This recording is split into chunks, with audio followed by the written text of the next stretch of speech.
Hello YouTubers, it's James. I'm back in the shop and I have a kind of an interesting video for you today.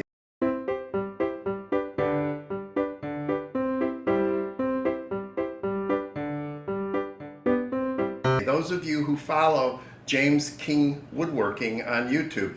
James King is a wonderful woodworker, has fabulous videos out there and very nice designs, and a lot of us are building Adirondack chairs from his design and selling them and making pretty good money. Now James has a couple of daughters that are woodworkers as well, and they help him out in the shop a lot, and these chairs can use a little help. I mean, sometimes you need 4 hands to do it. So if you're interested, I have come up with some methods of how to build the chair, the Adirondack, the James King Adirondack chair in a one-man shop. So I'm going to give you some tips for that today, and this is with the blessing of James King. He asked me to publish this. So here we go.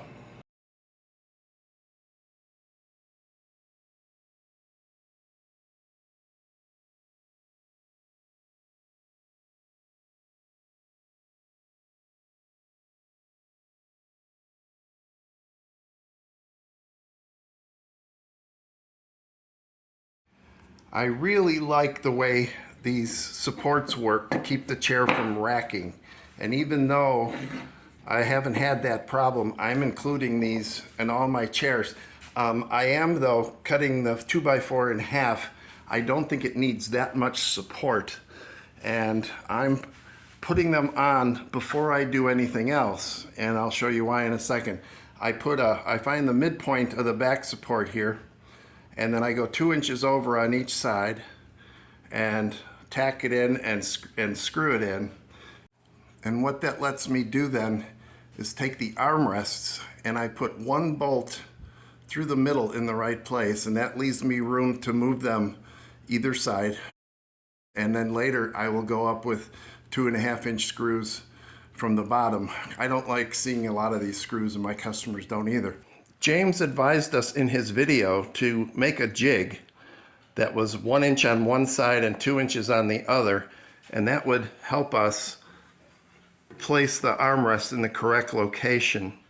Well, I went one step further and I added this piece of wood so that I could clamp it. You'll see that in the next video. These videos are a little out of order, but I made 2 of them. I can clamp these both in place, and then I can set the armrests with the back right on those supports, and then I can adjust them side to side and make sure everything is centered, and I don't need that extra pair of hands. So the other thing I'm doing, which I think is cool, is the screws that you're going to see might as well be attractive. So after using this redwood, my Home Depot has these black deck screws.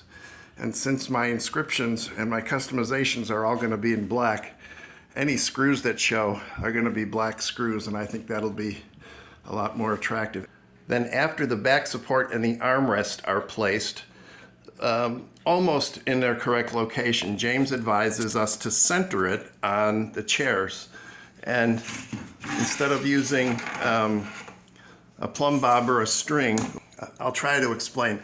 I set the level to be level against the side of the chair, like that. And then I measure the distance between the level and the bottom rocker on the rocking chair, or the bottom leg on the Adirondack chair.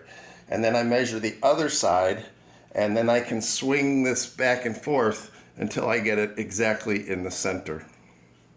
And then lastly, for the upper screw placements on the armrests and the little support that goes under, I got tired of guessing where the screws go, so I made a template, and then I can just mark exactly where the screws go, and I won't have to eyeball it or guess where anything goes. So here it is when it's all clamped up and ready to be screwed in. So that's it for today. I hope you guys that are building these chairs, I hope this helps. I know it saves me a whole lot of time now, and I don't need to call out for help. So you all have a good day. Come back and see my next video, and don't forget to subscribe and hit the like button, because that helps out the channel. So until next time.